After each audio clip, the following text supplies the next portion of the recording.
¿Te consideras hedonista? Me considero hedonista. Yo creo que en su justa medida es importante el placer hedónico. Está buena la pregunta, pues es que ahora que lo pienso quizás me he ido deshedonizando un poquito. Me busco ese tipo de placer, pero quizás menos que antes, o le doy menos importancia que antes. Al menos a mí me pasa, y debo reconocerlo, con todo lo que he estudiado, con todo lo que hablo de este tema y con toda la importancia que le doy a todo lo interior, lo espiritual, y también me gusta vivir la vida. Y qué bueno, pues si no Sí. seríamos muy lateros, no Sería sé, muy como, aburrido, sí, ¿cierto?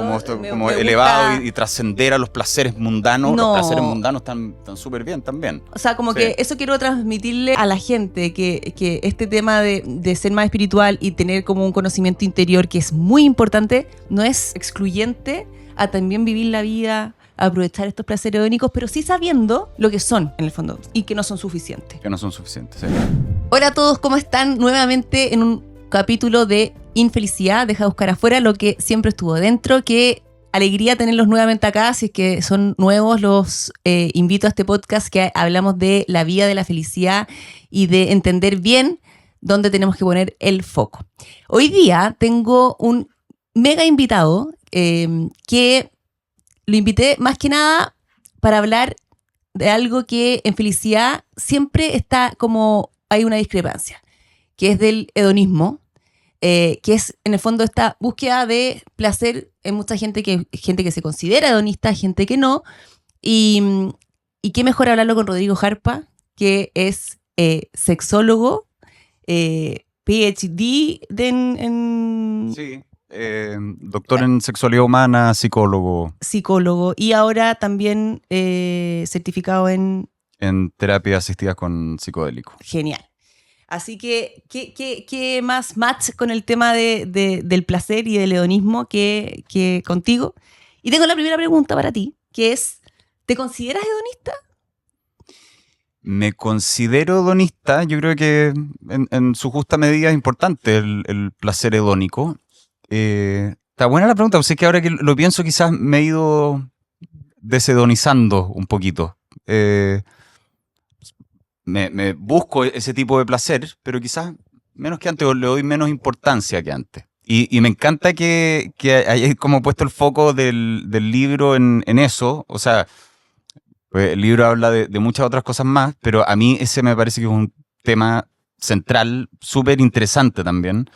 La diferencia del hedonismo con la eudaimonia y todo lo que implica de cómo muchas veces estamos mucho más centrados y enfocados en ese placer hedonista, pero que al final del día... En el fondo, para los que no conocen como el término, el placer, o sea, el hedonismo es las personas que buscan el placer en la vida, y la eudemonía es en el fondo una felicidad más constante y que no tiene que ver con lo que te esté pasando en el fondo. Y Claro, lo es que hace más...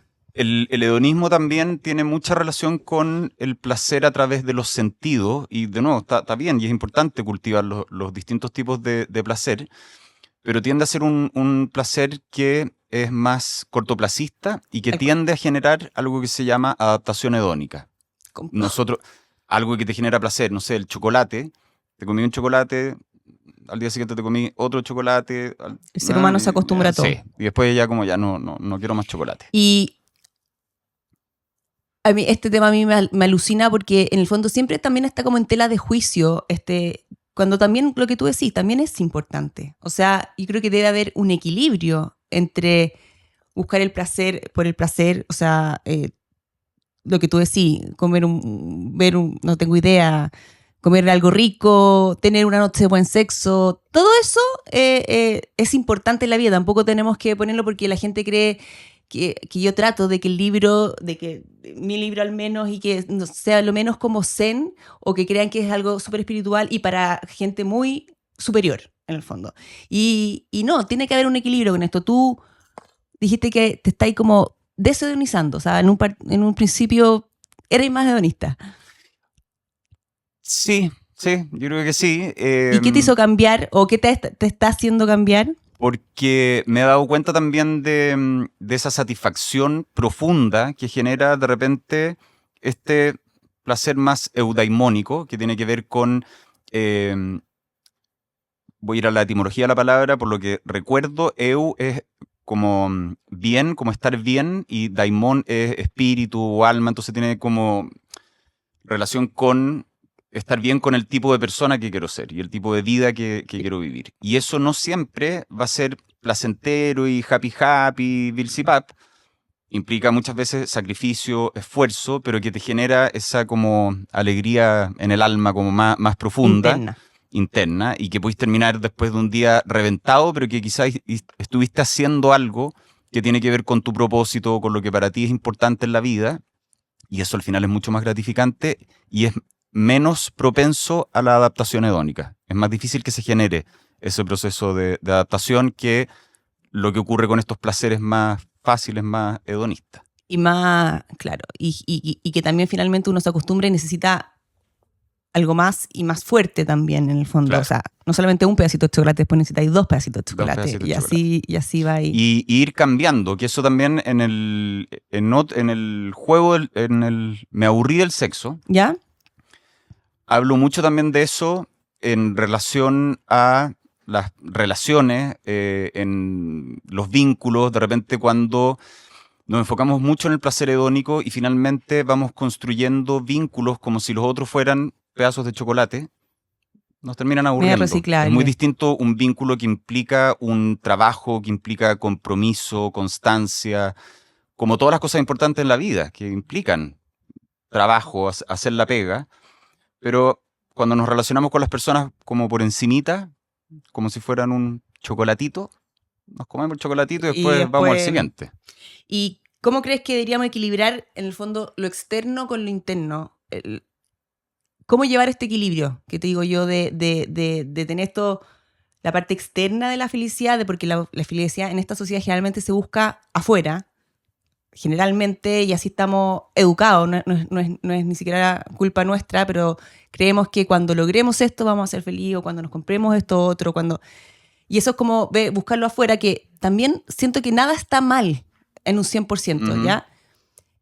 Y el equilibrio de también decir, ok, pero tengo algo dentro que también es muy importante, y que pase lo que pasa afuera, necesito yo estar bien. ¿Cómo crees tú que se puede equilibrar esto? ¿O no es necesario equilibrarlo? ¿Hay que tirarse más para el interior? Yo creo que sí es necesario equilibrarlo, y alcancé a sapear una de las frases de tu libro que yo te dije, Mane, yo lo tenía ahí visto, pero tú me anticipaste que me lo ibas a regalar. Espero que cumplas con tu palabra. Voy a regalarte de todas maneras. Que tiene que ver con el cómo vivimos el proceso. En el fondo está bien también proponernos metas, pero ahí pasa eso que dices tú. En el fondo, cuando enfocamos nuestra vida o creemos que nuestra felicidad va a estar en conseguir metas, y acá una forma simple de identificarlo es pensar en cosas que podemos sacar de una lista, de un checklist. Ya, cuando, no sé, termine la carrera, ahí, perfecto. Después, no. Cuando tenga ese trabajo ahí, yo creo que voy a ser más feliz. Cuando encuentro una pareja, claro, zanahoria. Y sí, genera felicidad, pero después, adaptación hedónica, y vuelve un poco al estado anterior y empiezo a buscar dónde está la próxima zanahoria. Y es distinto cuando esas metas y esos objetivos están teñidos, están, no sé, enmarcados dentro del tipo de persona que quiero ser, el tipo de vida que quiero vivir. Y eso tiene relación con los valores. Y los valores son una dirección, y yo nunca termino de llegar ahí. A diferencia de las metas, que la puedo tachar. Si mi dirección es ir hacia el norte, ¿cuándo llego al norte? Cuando llego a La Serena, a Iquique, a Perú, es constante.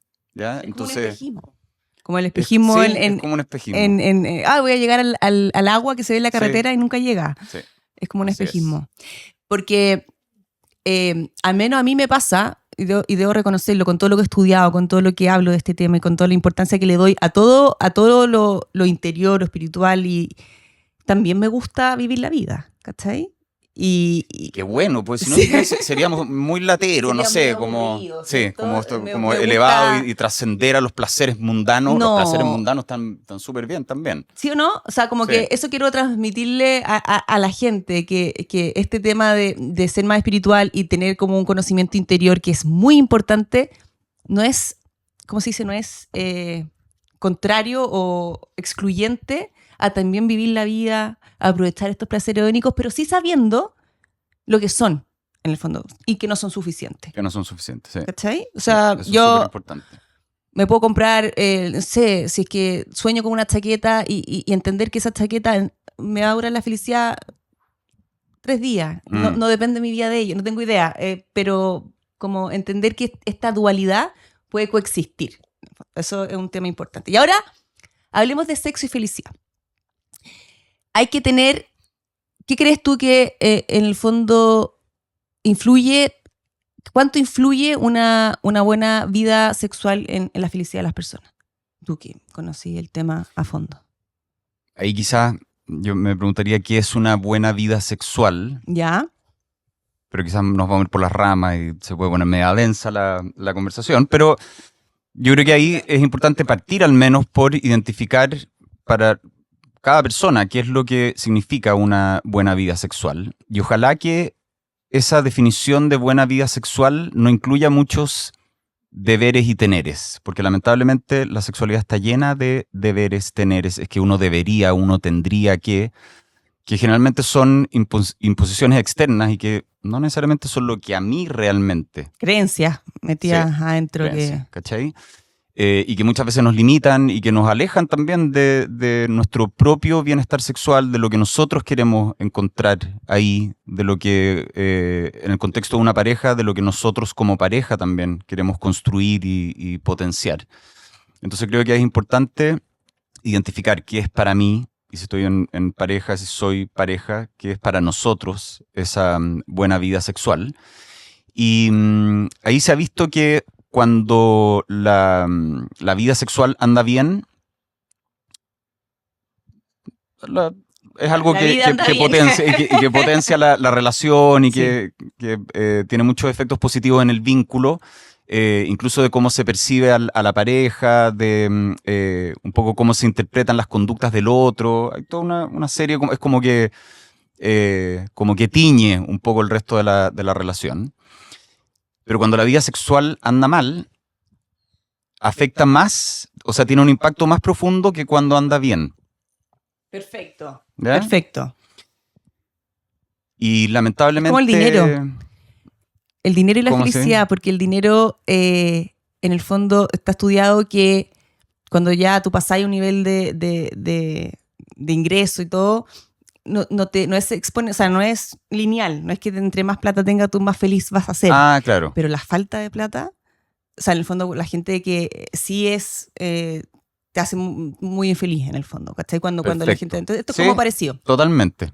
Y de hecho, se ha visto que de repente hay mucho foco en la frecuencia. A mí es la típica pregunta, pero ¿cuál es la frecuencia normal? Y respuesta psicólogo, depende de cada persona. Todo depende. ¿Por qué depende? Todo depende. Porque es importante respetar la subjetividad, la individualidad, porque de repente lo que para mí está bien, para ti no, y ¿cachai?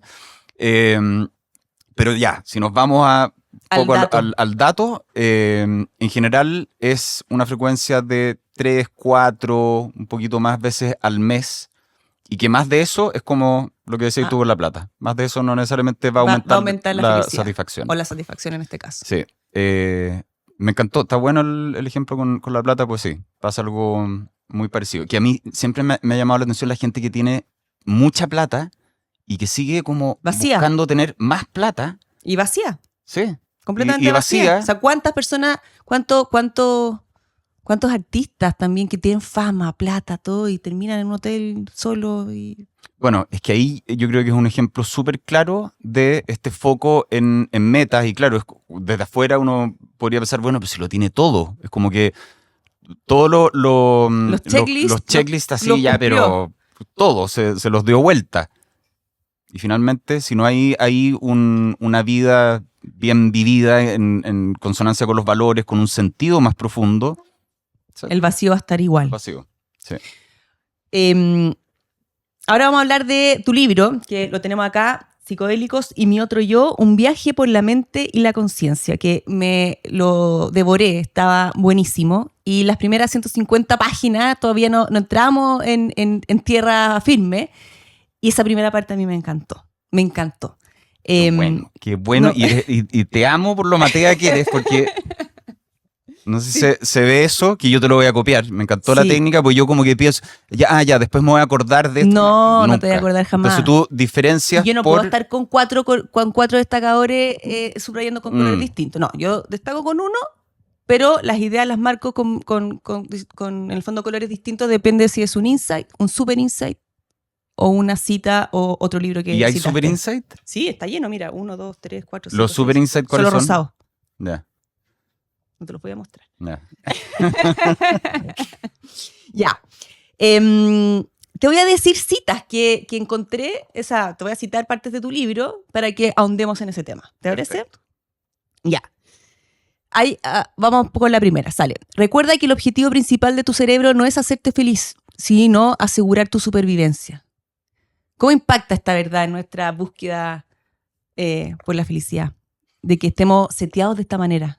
Sí, yo creo que impacta en poder normalizar el dolor, el sufrimiento, de que el que muchas veces tengamos emociones, entre comillas, negativas, pensamientos también que quizás no nos gustaría tener, que nos estemos comparando con los otros, que tengamos pensamientos de que no somos suficientes, etcétera, es parte de cómo estamos seteados, ¿ya? Entonces, porque muchas veces cuando se cree que la felicidad es como lo normal y que muchas veces lo que nosotros vemos, por ejemplo, en las redes sociales, claro, en general la gente sube su mejor versión y no cuando está... No, claramente es un espejismo también. Es un espejismo, claro.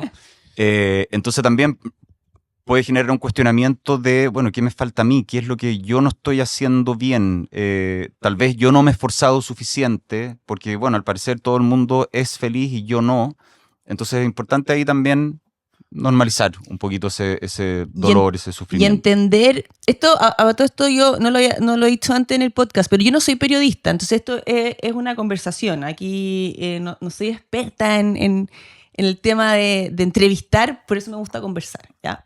Pero está buena, eres experta igual. Está muy buena la conversación. Pero, entender que nuestro cerebro finalmente se quedó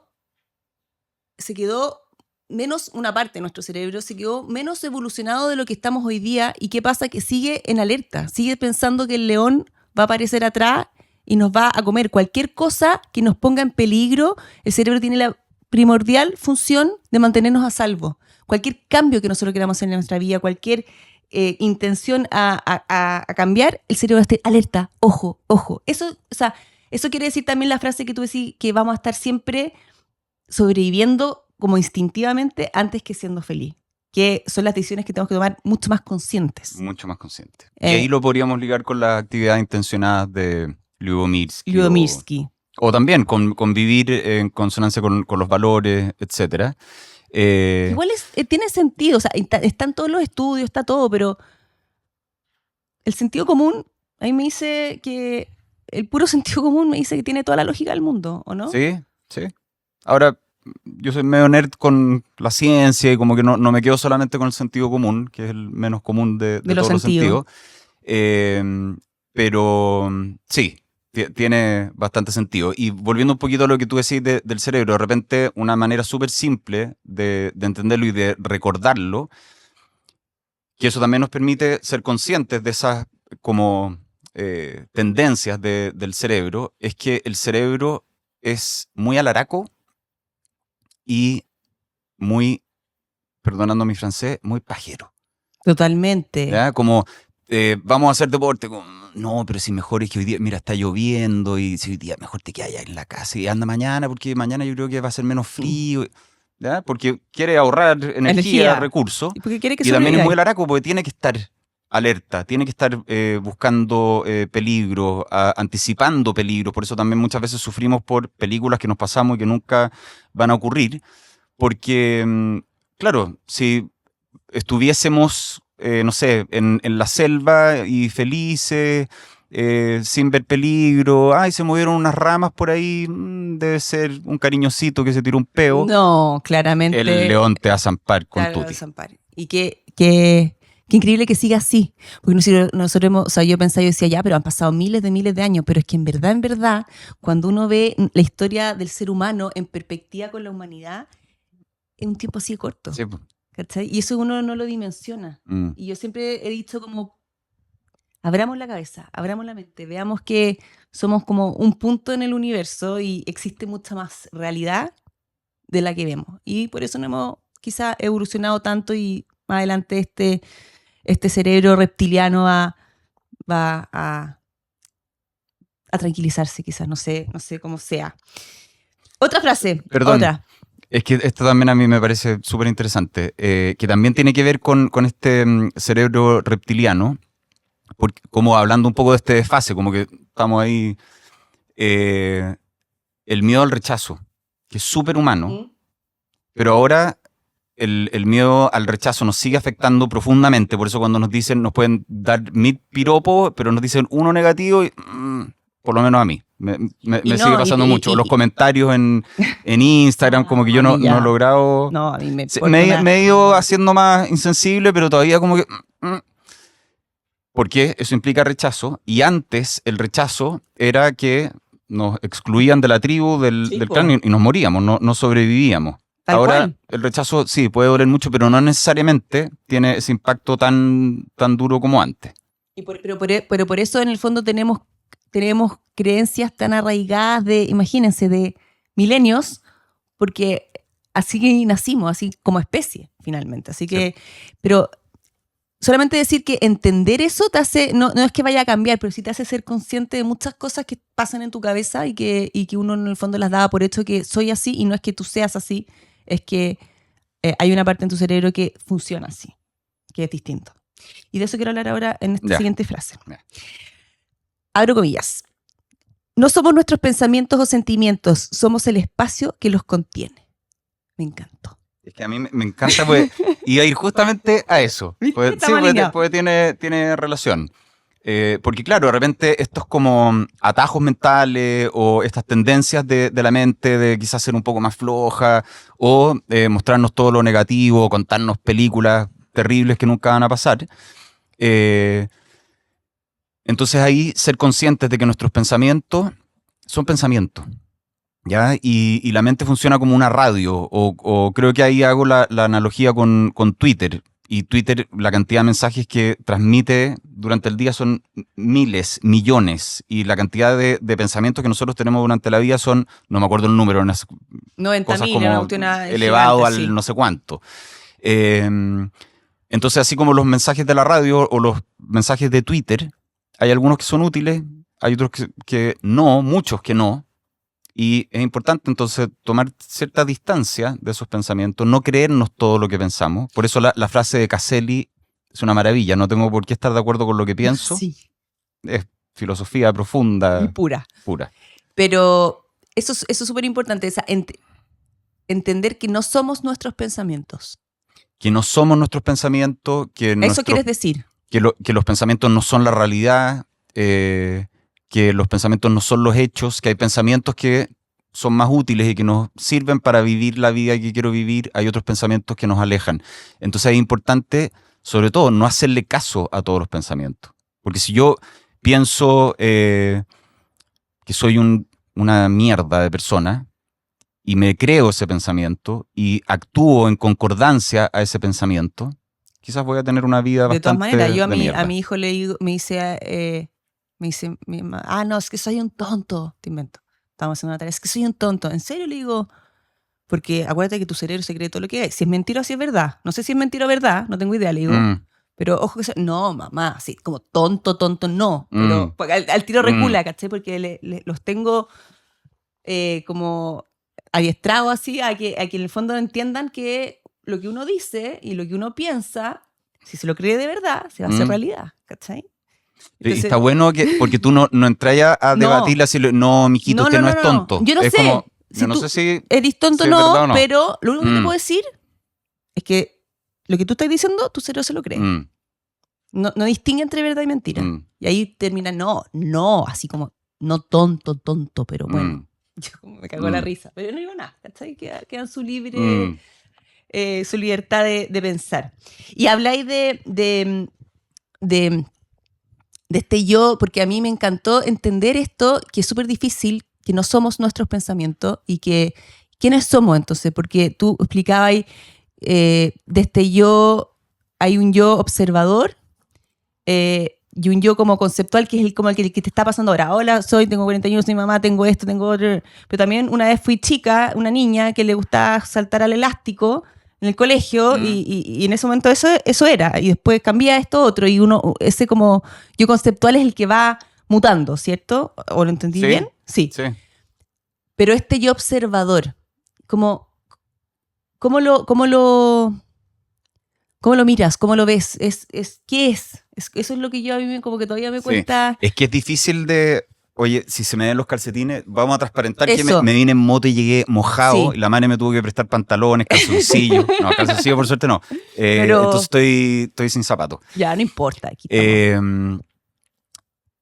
es difícil porque es un concepto que se puede entender más desde la experiencia, pero claro, como decís tú, es cuando tú eras niña y tenías un rol de niña y pensamientos de niña, intereses de niña, la que podía darse cuenta de esos intereses, de esos roles, de esos pensamientos, es básicamente la misma que se puede dar cuenta hoy día de los intereses, de tus roles de hoy día, de tus pensamientos, de lo que estás sintiendo hoy día. Entonces, como ese observador que está detrás de tus ojos. Y que no es el que está pensando, no es el que te está hablando en la cabeza, simplemente observa. Es el que puede ser consciente de esos pensamientos, que puede ser consciente de eso que estás sintiendo. Entonces es uno que está un poquito más atrás y que siempre ha estado. Y eso para mí es como, no sé cómo explicártelo, es como una esperanza gigante.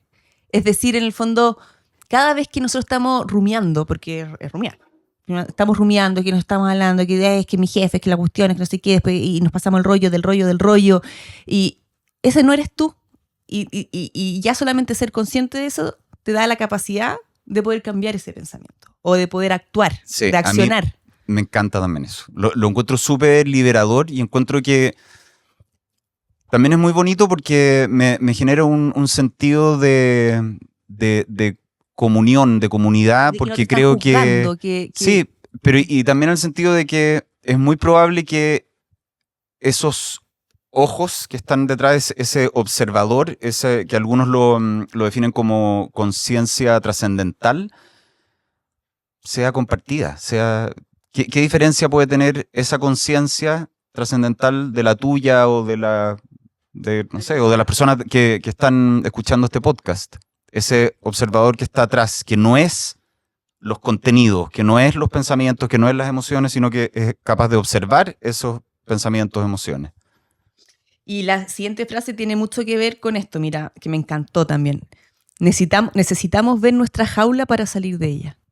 Esto es un poco eso, necesitamos ver nuestra jaula, que es este yo quizá conceptual, para poder salir de eso y meternos ya más profundamente en nuestro interior.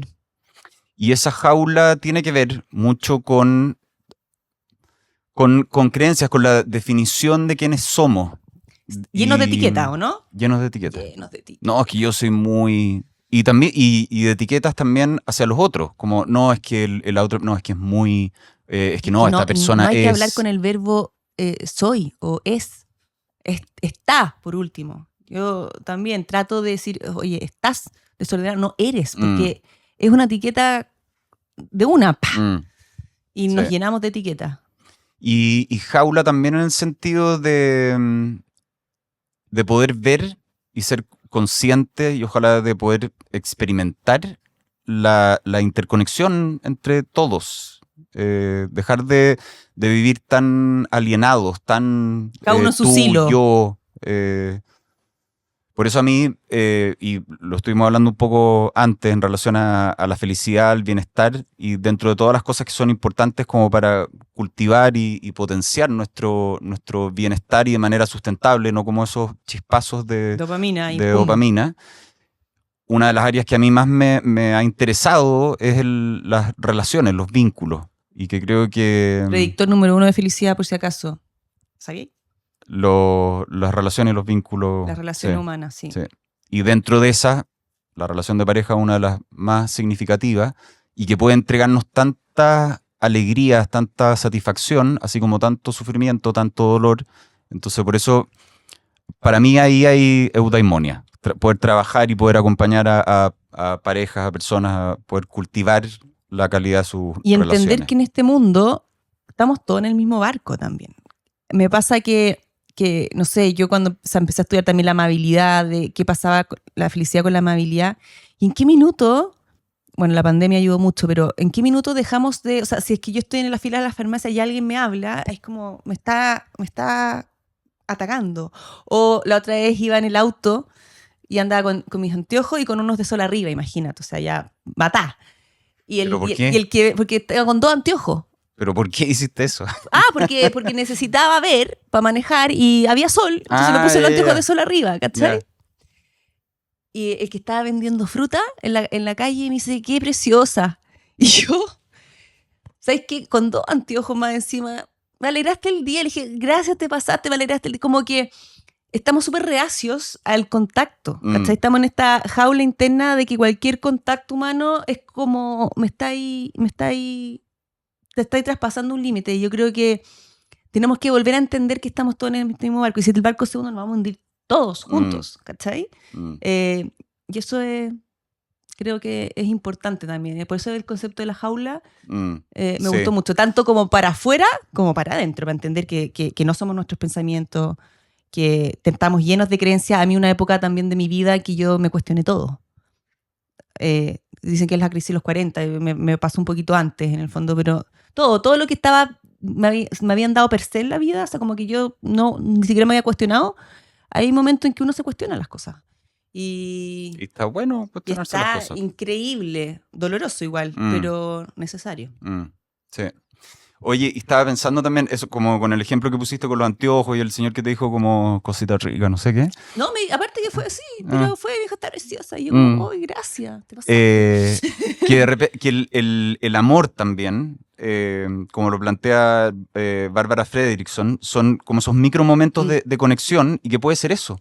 O yo me acuerdo, no sé, me quedó muy, muy grabado una vez que iba pasando por un peaje y ya le pasé la plata a la señora y nos quedamos mirando. Un segundo tiene que haber sido, pero siento que los dos como que sonreímos con los ojos y eso Una microconexión. Sí, ¿cachai? No, es maravilloso. ¿Sabes qué? Y en las pantallas no se puede. Es que es un cáncer. Es realmente un cáncer. Uno de los ejercicios en esta certificación, o sea, en el curso, un curso de Yale que hice, no la certificación, un curso de Yale que hice de felicidad, que también te decían, si es que en el café, cuando vayas a tomarte un café y la persona que te está sirviendo el café tiene el nombre, ¿cachai? Pedro. Yo nunca le digo gracias, Pedro, ¿cachai? Aunque esté Pedro ahí, me da vergüenza, ¿cachai? Me dijiste la estupidez, pero me da vergüenza. Hasta que yo me autopropuse, ya, ¿cachai? Gracias, Pedro. Y te juro por Dios que también, como que me miró y me dijo, ay, gracias, ¿qué cuesta decir el nombre si te lo están poniendo acá, ¿cachai? Son momentos en que es importante, yo creo, conectar. Acordarse el nombre de las personas, bueno, eso está visto que es súper importante. Sí. Porque también cómo se percibe que alguien, no sé, después de un tiempo, quizás que alguien que viste una vez y que te salude por tu nombre, es como, hay un... Total, o gente me está dando importancia. O gente que te conoce muy poco, que también te dice como, muy poco que te ha visto, hola, Mane, ¿cómo estás? Y, oye, qué bacán. Sí, es verdad. ¿Te doy una técnica para acordarte los nombres? A ver, ¿cuál? Si te saludan, hola, me llamo Pedro. Entonces, ya, hola Pedro, ¿cómo estás? Yo me llamo Mane. Y después, si durante la conversación puedes volver a decir su nombre. Oye Pedro, ¿y tú en qué trabajabas? No tengo idea. Volver a decir el nombre y tratar mentalmente de asociar a Pedro con alguna imagen, con algo de, no sé, si es narigón, si tiene los ojos bonitos, el pelo verde, con no tengo alguna idea, conexión. pero que sea imagen, pelo verde, Pedro. ¿Qué significa ese tatuaje? Este es la serotonina. Mira, hablando de eso. La psilocibina. Perdón, la psilocibina. Buena. Son parecidos. Bacán. Ya, vamos a ir. Fue Mira, un lapso. Y ese que dice, los pensamientos no son los hechos. Oh, qué bacán. Todo lo que hemos estado hablando se lo tatuó. Sí. Se lo tatuó. Ya. Yo también me he hecho mis tatuajes. Este es el símbolo de la energía que no quiero que me falte en la vida, la energía. Y es como Un con rayo. puntillismo. Sí, es con puntillismo. Bacán. Y este es el de la gratitud, de las gracias, para acordarme, si me agarro el celular y gracias. Estoy ser agradecida. Es que tengo mucho que dar gracias, por mucho que dar gracias, si no se me puede olvidar nunca. Y estos son mis hijos. Todos tenemos Sí. mucho por agradecer, pero a veces se nos olvida. ¿Y cómo tu hijo? Tengo 3 hijos. Y cada uno ya. es una hojita. Así lo recuerdo. Qué También es bonito como puntito. Sí. Ya. Abro comillas nuevamente. Otra cita del libro de Rodrigo. El contexto es el telón de fondo que transforma lo ordinario en extraordinario o lo despoja de su magia. Acá ya nos metimos... Qué poeta. ¿Yo escribí eso? Sí, pues tú has escrito todas estas frases. Sí. Increíble. El contexto es el telón de fondo que transforma lo ordinario en extraordinario o lo despoja de su magia. Acá hay distintos contextos. O sea,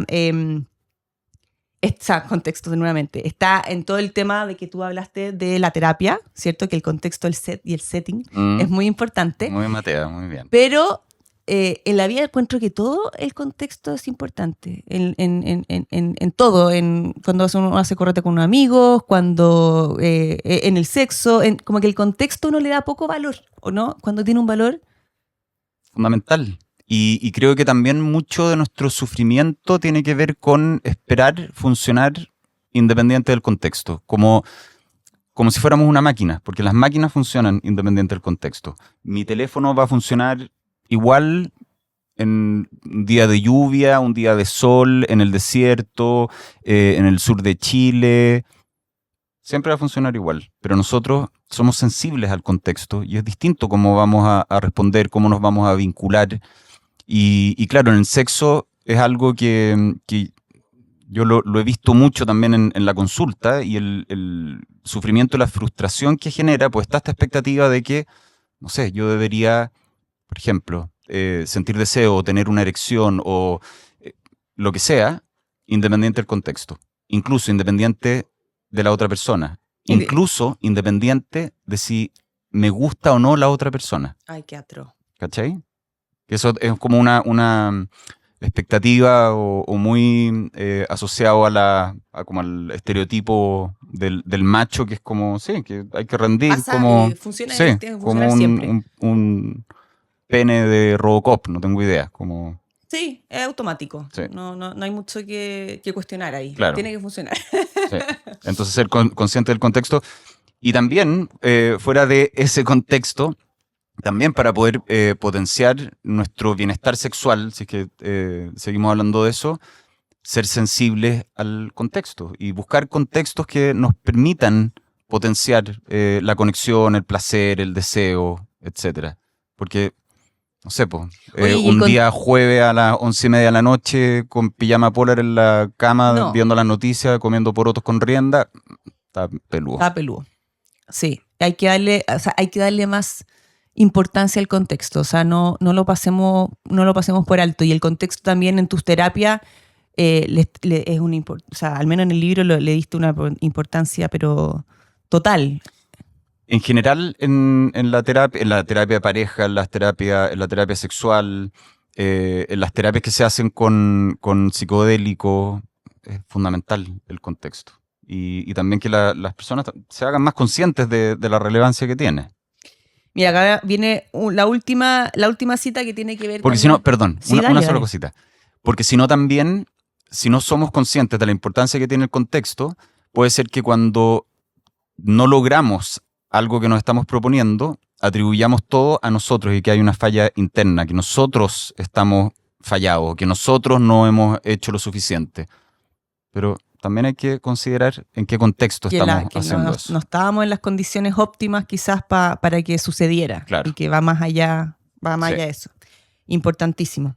Y acá dice, estoy en una cruzada personal buscando ayudar a las personas a abrir sus mentes más que las piernas o la billetera. Chan, chan. Sí, eso tiene que ver con que en gran parte la sexualidad se ha transformado como en un producto de consumo, las personas también como producto de consumo. Eso que yo te decía cuando me relaciono con el otro como si fuera un chocolate que me lo como y después voy por el siguiente. Y también entender que el bienestar sexual, y esto es algo que se ha visto, que no tiene que ver con las prácticas sexuales, si hago, no sé, el Kama Sutra completo, claro, el torniquete yugoslavo, el beso del hipopótamo, el salto del cóndor, no tengo idea. Ni necesariamente con frecuencia, si es que duro cierta cantidad de minutos, etcétera, porque hay mucho foco en eso. Y muchas veces cuando yo le pregunto a mis pacientes qué es lo que buscan en el sexo, no me hablan de durar X cantidad de minutos, hablan de conexión, hablan de afecto, de comunicación, de intimidad, de placer, pero es como que se desvían y ponen todo el foco en el rendimiento. Entonces, bueno, y qué linda, no va por ahí. Y qué linda frase, porque esta cruzada que tú tenés, como que la gente conecte con el interior también, po, con todo lo que hemos hablado, Sí. Entender que no son sus pensamientos, entender que no están en esta jaula, entender que tienen que despojarse de estas creencias, entender que el contexto importa. Y esas son las características hay un concepto que es del sexo óptimo, el sexo magnífico, tienen que ver con conexión, intimidad, toma de riesgos, confianza. No hablan de tener sexo 3 veces a la semana o hacer el salto del de lo buitre. que sea. Y ahí la última parte de esta entrevista, que está buenísima. Estaría todo el rato Pero conversando. sigamos, ¿o no? Sí, no, sí que... sí, no, ya, pero Ya, aquí queda la última parte, que son 3 preguntitas nomás. Ahora entrando ya más en el tema de lo psicodélico, con toda tu experiencia en este campo, y aquí entendiendo todos los prejuicios que existen, no hemos hablado del tema en profundidad, pero les recomiendo leer el libro para que entiendan y que vean también los documentales que hay en Netflix, que a mí también me rayaron, pero para que se entienda un poco la evidencia que hay detrás de esto, para que se entienda cómo el profesionalismo con el que se ocupan, para que vean las mejoras que ha tenido las personas con esto y entendiendo su buen uso, y que cualquier abuso de cualquier cosa en la vida es dañina. O sea, partamos por ahí. Si que yo estuviese comiendo o tomando esto todos los días, no me haría bien, en el fondo. Pero tú lo recomiendas como una terapia después de todo tu... Recomendarlo, no digo que...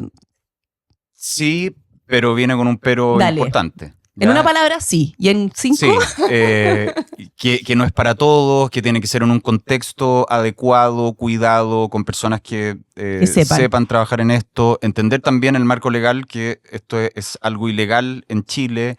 Entender que también hay ciertas condiciones, dependiendo de ciertos trastornos, de trastornos diagnósticos o de ciertos tratamientos psicofarmacológicos donde no se recomendaría. Entonces, no es algo así como no es fácil.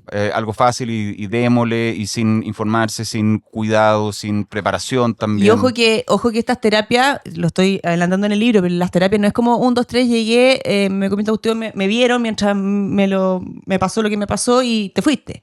Hay una preparación previa, antes, después, para que todo lo que te pase y toda esta apertura de mente tenga sentido y quede integrada en tu vida, en el fondo. ¿Es un poquito como que te abren la jaula? Sí. ¿Eso es o no? O sea, te zamarrea la jaula, pero te la abre. Entonces, bueno, ¿qué hago con eso? ¿Y queda abierta? Esa es mi pregunta. Y queda abierta. O como se pasa el efecto y se cierra la jaula. Queda abierta y ahí se abre una ventana de neuroplasticidad. Entonces, por eso ahí también es importante tener una intención primero.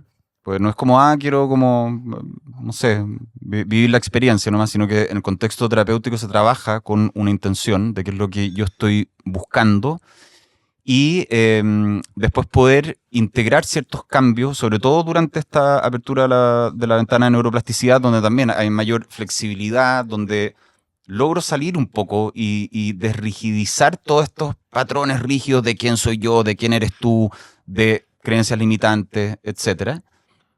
Entonces poder ahí hacer algunos cambios para poder integrarlo en la vida cotidiana y claro, que no quede solamente como una volada o un viaje. Claro, claro, que mucha gente puede ocuparlo de esa manera y que tampoco, o sea, puede ser o puede no ser. Sí. Cada uno lo verá. Son contextos y son contextos distintos. Y después de tanto trabajar, tú como porque igual a mí me hace...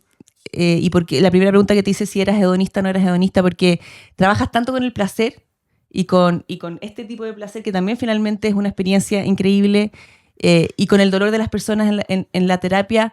Acá es una pregunta más... ¿Hay algo que todavía te cueste a ti manejar personalmente con todo lo que hay estudiado, visto, vivido? O sea, como que me imagino y digo, chuta, este gallo debe sabérselas todas, en el fondo, en estos temas del placer y de... Pero, a ver, Mane. A ver. ¿Como sexualmente? No. Porque eso me lo han preguntado de repente. Es como, sexólogo. No, es como a mí cuando me preguntan, oye, ahora que estoy en el tema de la felicidad, no te quiero ver más triste. No, oye, no estás entendiendo nada. ¿Cachai? Me dicen mucho eso. Soy humano, demasiado humano. Hay muchas cosas que me cuestan manejar en todos los ámbitos. Los comentarios, y tengo, dijiste uno. Sí, soy súper sensible en general y sí, eso también. Mis inseguridades, muy humano, muy, no sé, como simplemente humano, por decirlo. Entonces sí, hay muchas cosas que me cuestan. Sobre todo es que uno manejar. se lo cuestiona como entendiendo todo lo que sabes, tanto de la parte sexual con este tema, y ahora más encima como la felicidad interior, ¿cachai? Que como que vi la primera parte de tu libro y dije, o sea, tiene como todo abarcado. Entonces dije, este hombre tendrá como alguna cosa que personalmente no sepa manejar bien. Muchas cosas. ¿Mucha? Ya, o sea... creo que he ido aprendiendo, que he ido evolucionando. Espero que así sea. Bueno, si no es la historia que me cuento al menos. Pero sí. Y qué bueno que así sea, pues si no... Si no. Ya no queda camino. No queda camino. Me están cortando. Ya tengo que... Seguiría conversando todo el rato, pero no me lo permiten. Así que vamos a despedirnos. Mil gracias. Te voy a regalar... Mil gracias a ti. Lo pasé muy bien. Me encantó la conversación. ¿En serio? Sí. Mira, te voy a regalar mi libro. Te voy a regalar 2 libros. Te voy a regalar ese y este para que tú también lo regales uno a quien creas que se lo merezca. Lo voy a regalar yo en mi podcast. Eso. En Haberlo Sabido Antes. Haberlo Sabido Antes y léetelo. Es súper rápido de leer, así que te va a hacer sentido, yo creo. Y les recomiendo a todos este libro. Entiendan, va mucho más allá del simple título de Los Psicodélicos. Y esta parte de un viaje por la mente y la conciencia, para mí, este fue como el título principal del libro. Se los recomiendo a full. Miren todo lo que saqué de aprendizaje de ahí. Y vamos a, entre las personas que más comenten entre los comentarios de YouTube, vamos a regalar los 2 libros de Rodrigo, Cómo educar niñas y niños sexualmente inteligentes, y el que estábamos hablando, Psicodélicos y mi otro yo, un viaje por la mente y la conciencia. Así que, harto que regalar. Harto que regalar. Muy agradecido. Muchas gracias. Lo pasé muy bien. Se pasaste. Se pasaron Gracias. todo el equipo también. Ya, un beso grande. Nos vemos en el próximo capítulo. Chao, chao.